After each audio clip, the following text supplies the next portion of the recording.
முழுவதும் பருக்குது.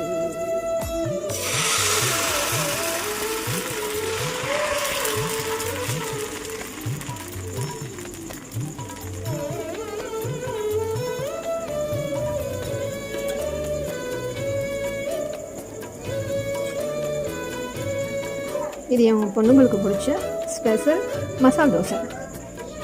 தோசையில் கீ போட்டு அதை ஸ்ப்ரெட் பண்ணி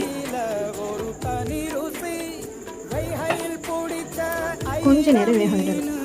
அடுத்தது தான் இதோட ஸ்பெஷலே, நம்ம ஆல்ரெடி ரெடி பண்ணி வச்சுருக்க டொமேட்டோ சட்னி. இதை தான் இதில் போட்டு ஸ்ப்ரெட் பண்ண போகிறோம். சிக்கன் கறி இருக்கு, அம்மாவின் வாசம் உண்டு, வேப்பம்பூ குழம்புக்கு அவதானே ஊட்டி தந்தா நிலவுக்கு. உணவிலே ஒரு உறவு இருக்குது உள்ளுக்குள்ளே.